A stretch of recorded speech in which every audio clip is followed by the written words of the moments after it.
નમસ્કાર મિત્રો, હું મોહન ગઢવી ગુજરાતી દુનિયા યુટ્યુબ ચેનલમાં ફરી એકવાર આપ સૌ મિત્રોનો હાર્દિક સ્વાગત કરું છું. મિત્રો, શું તમે ક્યારે વિચાર્યું છે કે આ સંસારનો અંત કેવો હશે? શું તમારા મનમાં ક્યારેય સવાલ ઊભો થયો છે કે શું જ્યારે કળિયુગ પોતાની અંતિમ સીમા ઉપર પહોંચશે તો તે સમયે માનવતાનો રૂપ શું હશે? શું ખરેખર બધું સળગીને રાખ થઈ જશે કે પછી કોઈ શક્તિ આ અંધકારને સમાપ્ત કરવા માટે અવતરિત થશે? શાસ્ત્ર કહે છે કે હર યુગનો પોતાનો એક અંત હોય છે. જેવી રીતે સતયુગ સમાપ્ત થયો, ત્રેતા યુગનો પણ અંત થયો, દ્વાપર યુગ પણ પૂરો થયો અને હમણાં કળિયુગ ચાલી રહ્યો છે. હમણાં આપણે જીવી રહ્યા છીએ કળિયુગમાં, એ યુગમાં જેને અધર્મ, પાપ, મોહ, લોભ અને લાલચનો યુગ કહેવામાં આવે છે. પણ મિત્રો, અસલી પ્રશ્ન તો એ છે કે આ યુગનો મતલબ કે કળિયુગનો અંત ક્યારે થશે? અને એનાથી પણ મોટો પ્રશ્ન છે કે કળિયુગના અંતના સમયે શું થશે? કહેવામાં આવે છે કે કલ્કી પુરાણ અને ગરુડ પુરાણમાં કળિયુગના અંત વિશે ખૂબ જ વિસ્તારથી વર્ણન કરવામાં આવ્યું છે. એ પુસ્તકોમાં જે લખેલું છે એ ખાલી એક કોઈ કહાની નથી, એ એક ચેતવણી છે. ચેતવણી કે સમય આવશે જ્યારે મનુષ્ય પોતાના કરેલા પાપોથી જ એટલો નીચે પડી જશે કે ધરતી એકદમ કાંપી ઉઠશે, આકાશનો રંગ બદલાઈ જશે, નદીઓ, પહાડો, જંગલ બધું જ બદલી જશે. મિત્રો, આ કોઈ એક કલ્પના માત્ર નથી, આ એક કડવી સચ્ચાઈ છે.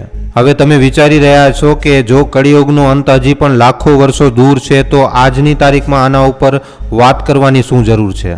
પણ મિત્રો, આજ તો અસલી રહસ્ય છે. સમય ભલે લાખો વર્ષોનો હોય પણ કળિયુગના અંતના જે સંકેત છે એ હમણાંથી જોવા મળી રહ્યા છે. માણસનો આચરણ, એની પ્રવૃત્તિ, એનો સ્વભાવ હવે ઝડપથી બદલી રહ્યો છે. બધા માણસો ધીમે ધીમે એ દિશા બાજુ આગળ વધી રહ્યા છે જેની ચેતવણી આપણને શાસ્ત્રોમાં આપવામાં આવી છે. ચાલો મિત્રો, હું તમને એક યાત્રા ઉપર લઈ જાઉં છું. એક એવી યાત્રા જે ખાલી એક માત્ર કહાની નથી, એ એક આરીસો છે મિત્રો. એવો આરીસો જેમાં હું અને તમે, આપણે બધા આપણો ભવિષ્યને આપણે જોઈ શકીએ છીએ. વિડીયો મિત્રો ખૂબ જ ખાસ રહેવાનો છે. વિડીયોને છેલ્લે સુધી જોવા તેમજ લાઇક અને શેર કરવા ખાસ વિનંતી. હમણાં જો કોઈ વલ્ગર વિડીયો હોય તો ઘણા લાઇક અને શેર આવી જાય મિત્રો, પણ આવી રીતના વિડીયોને વધારે લાઇક અને શેર કોઈ લોકો કરતા નથી. માટે તમારાથી ખાસ અપીલ છે કે આ વિડીયોને લાઇક અને શેર જરૂર કરી નાખજો. અને જો ચેનલ ઉપર પહેલી વાર આવ્યા છો તો ચેનલને હમણાં જ સબસ્ક્રાઇબ કરી લેજો. તો ચાલો આજનો આ મહત્વપૂર્ણ વિડીયો શરૂ કરીએ. મિત્રો, મહાભારતના યુદ્ધ પછી જ્યારે કુરુક્ષેત્રની ધરતી હજી પણ લોહીથી લથપથ હતી, ધર્મરાજ યુધિષ્ઠિરે હસ્તિનાપુરનો સિંહાસનને સંભાળ્યું. બધી વસ્તુઓ એકદમ શાંત હતી પણ એમના મનમાં એકદમ તૂફાન મચેલો હતો. કારણ કે યુધિષ્ઠિર જાણતા હતા કે દ્વાપરનો હવે અંત થઈ ગયો છે અને કળિયુગની ચેતવણી મળી રહી છે. એમણે પોતાના ભાઈઓથી કહ્યું કે ભાઈઓ, મને ડર છે કે આવનારો યુગ કેવો હશે. શું લોકો આ યુગમાં ધર્મ અને અધર્મનો ભેદને સમજી શકશે કે પછી બધા માણસો મોહ અને લોભમાં ફસાઈ જશે? અર્જુને તરત જ કહ્યું કે ભાઈ, જો કોઈ શત્રુ છે તો જણાવો, હું હમણાં જ જઈને એ શત્રુનો નાશ કરી નાખીશ.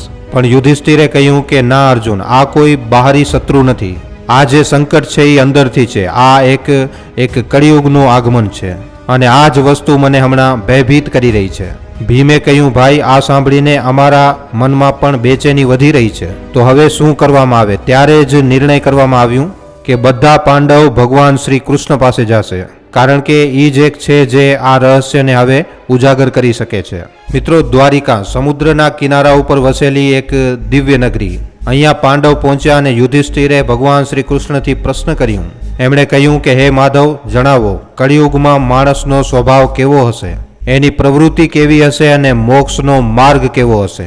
ભગવાન શ્રી કૃષ્ણ હસ્યા. એમની આંખોમાં એક એવો દિવ્ય તેજ હતો જેમ કે એમણે સમયને પોતાની હથેળી ઉપર જોઈ લીધું હોય. ભગવાન શ્રી કૃષ્ણ બોલ્યા કે ધર્મરાજ, આ પ્રશ્નનો ઉત્તર સીધા શબ્દોમાં નહીં આપી શકાય. આ પ્રશ્નનો જવાબ જાણવો છે તો આને અનુભવ કરીને સમજવું પડશે. તમે બધા ચારે દિશાઓમાં જાઓ, ચારે દિશાઓમાં રહસ્યમય વનોમાં તમે પ્રવેશ કરો અને તમને ત્યાં જે પણ નજર આવે છે, જે તમે જોવો છો, એ આવીને મને કહેજો. કારણ કે ત્યાં જે તમને દ્રશ્ય જોવા મળશે એ જ કળિયુગના સંકેત હશે. અને જ્યારે તમે આ જોઈને પાછા આવશો ત્યારે હું તમને એકદમ વિસ્તારથી જણાવીશ. ભગવાન શ્રી કૃષ્ણની વાત સાંભળીને પાંડવ વનમાં જવા માટે રવાના થાય છે. ચારે અલગ અલગ દિશાઓમાં જાય છે. કલ્પના કરો મિત્રો, એકદમ કાળો અંધારો જંગલ, ચારે દિશાઓમાં વેખાયેલા પાંડવ, અને હરેકને જોવામાં આવતા દ્રશ્ય માનવતાના ભવિષ્યનો એક આળીસો. ક્યાંક તો લોકો લોભમાં એટલા ડૂબેલા હશે કે પોતાના લોહીનો જ વેપાર કરશે, ક્યાંક ધર્મના નામે અધર્મ કરવામાં આવશે, ક્યાંક તો રિશ્તા તૂટીને ખાલી અને ખાલી સ્વાર્થમાં બદલાઈ જશે. ક્યાંક મનુષ્ય એટલું નિર્દય થઈ જશે કે પશુ પક્ષી પણ એનાથી ભયભીત થઈને એકદમ કાપી ઉઠશે. અને આ ખાલી કોઈ દ્રશ્ય નહીં હોય, આ જે વસ્તુ છે એ કળિયુગની હકીકત હશે. અને મિત્રો, આ જ બિંદુ છે જ્યાંથી આપણી આ યાત્રા ચાલુ થાય છે. તો મિત્રો, ધ્યાનથી સાંભળો, આ કહાની ખાલી શાસ્ત્રોની કોઈ પંક્તિ નથી. આ જે વસ્તુ છે એ આવનારા સમયનો એક નકશો છે મિત્રો. નકશો જે આપણને જણાવે છે કે માણસે જો પોતાના વિચાર અને કર્મોને સુધારશે નહીં તો માણસનો અંત કેવો હશે. આજે આપણે આજના વિડીયોમાં આ જ યાત્રા ઉપર આપણે ચાલવાના છીએ. આપણે જોઈશું કે કળિયુગનું મું કેવું હશે. આપણે સાંભળશું એ ભવિષ્યવાણીઓ, એવી ભવિષ્યવાણી જે આપણને અંદર સુધી એકદમ ડગાડી નાખશે. અને આપણે સમજવાની કોશિશ કરશું કે આ બધાની વચ્ચે માણસને શું કરવાની કોશિશ કરવી જોઈએ. યાદ રાખજો મિત્રો, આ ખાલી એક કોઈ કથા નહીં, આ એક ચેતવણી છે, આ એક હકીકત છે, આ એક સચ્ચાઈ છે. અને સચ્ચાઈથી ક્યારે પણ આપણે ભાગી નથી શકતા. તો બન્યા રહેજો અમારી સાથે, કારણ કે હવે આગળ જે તમે સાંભળશો એ મિત્રો તમને વિચારવા ઉપર મજબૂર કરી દેશે. અને લગભગ મિત્રો આ વસ્તુ તમારા જીવનની દિશા પણ બદલી શકે છે. ભગવાન શ્રી કૃષ્ણએ પાંડવો બાજુ જોયું અને ગંભીર સ્વરમાં કહ્યું, તમે બધા ચારે દિશાઓમાં જાઓ, ત્યાં એકદમ ઘના અને રહસ્યમય વન છે. જો કોઈ અસામાન્ય ઘટના અથવા તો કોઈ વિચિત્ર દૃશ્ય તમને દેખાય તો એ વસ્તુને એકદમ તમે ધ્યાનથી જોજો અને પાછા આવીને મને કહેજો. અને ત્યારે જ તમે કલિયુગના અસલી રહસ્યને સમજી શકશો. ભગવાન શ્રી કૃષ્ણની આજ્ઞા લઈને પાંડવ પોતાના રથને ત્યાં જ મૂકીને પગે જ વનમાં ચારે બાજુ ચારે દિશાઓમાં જવા લાગ્યા. વન બહારથી તો એકદમ શાંત હતો, પણ અંદર એક અનોખો કંપન સંતાયેલું હતું. એવું લાગી રહ્યું હતું કે વનનો હરેક પત્તો, હરેક હવા કાંઈક કહેવા માટે એકદમ આતુર હોય. પાંચે ભાઈ અલગ અલગ દિશામાં આગળ વધ્યા, જેનાથી વધારેમાં વધારે અનુભવ કરી શકે. યુધિષ્ઠિર એક ઘણા અને ખૂબ જ અંધકારમય વનમાં પહોંચ્યા.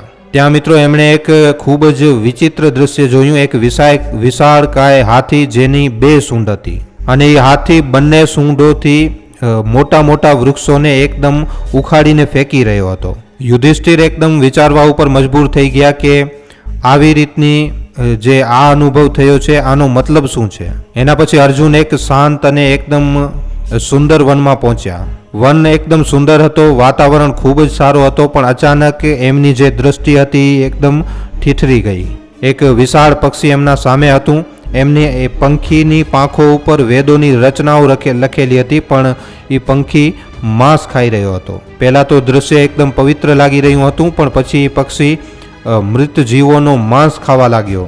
અર્જુનનું મન એકદમ કાપી ઉઠ્યો. એક બાજુ તો જ્ઞાનનો પ્રતીક અને બીજું બાજુ માંસ ભક્ષણ. એના પછી ભીમ એક હરેલા ભરેલા ચારા ગામમાં પહોંચ્યા.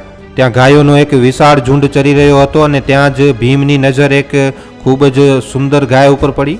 દ્રશ્ય ખૂબ જ સુંદર હતો. એક ગાયે હમણાં જ વાછડાને જન્મ આપ્યું હતું અને ગાય મમતામાં વાછડાને એકદમ જોરથી ચાટવા લાગી. પણ ગાયના અત્યાધિક ચાટવાથી વાછડો જે છે એ એકદમ લહુલોહાન થઈ ગયો. ભીમ એકદમ સ્તબ્ધ રહી ગયા. ભીમે વિચાર્યું કે આ કેવી રીતની મમતા છે જે પોતાના બાળકને જ ચોટ પહોંચાડી રહી છે. સહદેવ એક શાંત જલાશયની પાસે પહોંચ્યા અને ત્યાં 7 કૂવા એક સીધી રેખામાં બનેલા હતા. એમણે જોયું કે 6 કૂવાઓમાં તો ફૂલ પાણી ભરેલું હતું, પણ વચ્ચેનો જે કૂવો હતો એ એકદમ સૂકેલો હતો. દ્રશ્ય એકદમ વિચિત્ર હતો. સહદેવ પૂરી રીતે વિચારવા ઉપર મજબૂર થઈ ગયા કે આજુબાજુના બધા કૂવાઓમાં પાણી છે અને આ કૂવો ખાલી કેમ છે? જે કૂવો સૌથી વધારે ઊંડો છે એ જ કૂવો ખાલી શું કામ છે? શું આ ભીતરના શૂન્ય બાજુ ઈશારો કરી રહ્યો હતો? નકુલ જે હતા એ પર્વતીય ક્ષેત્ર બાજુ આગળ વધ્યા. ઊંચા ઊંચા પહાડ, એકદમ ઘણા વૃક્ષ, મનને એકદમ શાંતિ આપતા એવા દ્રશ્ય. અને અચાનક પહાડ ઉપરથી એક ખૂબ જ વિશાળ શિલા લુડકતી નીચે આવવા લાગી. એણે પોતાના રસ્તામાં આવનારા મોટા મોટા વૃક્ષોને એકદમ ઉખાડી ફેંક્યું. પણ જેમ જ શિલા એક નાનકડા છોડ ઉપર આવીને અટકી ત્યારે એ જે શિલા હતી એકદમ થંભી ગઈ, ઊભી રહી ગઈ.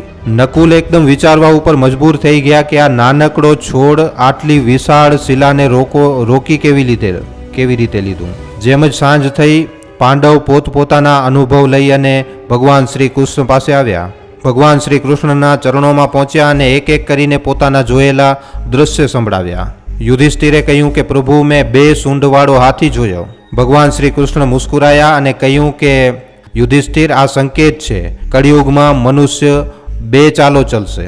એ ઉપરથી તો ધર્મ અને દયાનો દેખાવો કરશે, પણ અંદરથી પ્રજાનું શોષણ કરશે.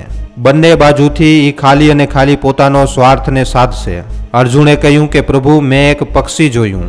એ પક્ષીની પાંખો ઉપર વેદોની રચના લખેલી હતી, પણ એ પક્ષી માંસ ખાઈ રહ્યો હતો.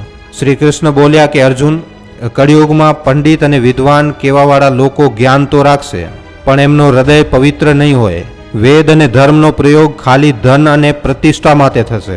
એમનું જે આચરણ હશે એ જ્ઞાનના પૂરી રીતે વિપરીત હશે. ભીમે કહ્યું કે પ્રભુ, મેં જોયું કે એક ગાયે પોતાના વાછડાને એટલું ચાટ્યું કે ચાટી ચાટીને એકદમ લહુલોહાન કરી નાખ્યું. ભગવાન શ્રી કૃષ્ણએ કહ્યું કે ભીમ, કળિયુગમાં માતા પિતાનો અતિ સ્નેહ બાળક માટે બંધન બની જશે. મા બાપ બાળકોને પ્રેમ આપશે, પણ એ જ પ્રેમ એને આત્મનિર્ભર બનવાથી રોકશે. મમતાનો અતિરેક પીડાનું કારણ બનશે. સહદેવે કહ્યું પ્રભુ, મેં 7 કૂવા જોયા. આજુબાજુના 6 કૂવાઓમાં ફૂલ પાણી ભરેલું હતું, પણ વચ્ચેનો કૂવો જે સૌથી ઊંડો હતો, પણ એમાં પાણીનો એક ટીપો પણ નહોતો. ભગવાન શ્રી કૃષ્ણ બોલ્યા કે સહદેવ, આ દૃશ્ય દેખાડે છે કે કળિયુગમાં માણસો બહારથી તો એકદમ ભરેલા જોવાશે, જ્ઞાનથી ભરેલા લાગશે, પણ એમની અંદર કરુણા અને સહયોગનો જળ જે હશે એ સૂકી જશે. પાડોશમાં જ કોઈ ભૂખો મરી રહ્યો હશે, પણ એ છતાં પણ આ પોતાના લોભમાં આંખો મેચીને સૂઈ જશે. અને આ જ સ્વાર્થ છે જે કળિયુગનો સૌથી મોટી ઓળખાણ હશે. નકુલે કહ્યું કે પ્રભુ, મેં જોયું એક વિશાળ શિલા પહાડ ઉપરથી લુડકી રહી હતી. મોટા મોટા વૃક્ષો પણ એ શિલાને રોકી ન શક્યા, પણ એક નાનકડા છોડ સાથે આવીને એ શિલા અટકી ગઈ. ભગવાન શ્રી કૃષ્ણએ કહ્યું કે આ દૃશ્ય દર્શાવે છે કે કળિયુગમાં ધન, શક્તિ અને સત્તા કોઈને પણ વિનાશથી બચાવી નહીં શકે. પણ જો કોઈ વ્યક્તિ સચ્ચા મનથી ભગવાનનું નામ લે, જો એ ભક્તિમાં સ્થિર રહે, તો એક નાનકડા છોડની જેમ એ હરેક મુશ્કેલીનો સામનો કરી શકશે. અને આ જ ભક્તિ કળિયુગમાં મનુષ્યનો સૌથી મોટો સહારો હશે. મતલબ કે મિત્રો, ધર્મ, સત્ય અને આધ્યાત્મિકતાનો પુનરુત્થાન થશે. કળિયુગમાં ખાલી એ જ પ્રાણીને સ્થાન મળશે જેમણે ધર્મ અને સત્યને હંમેશા પાલન કર્યું હશે.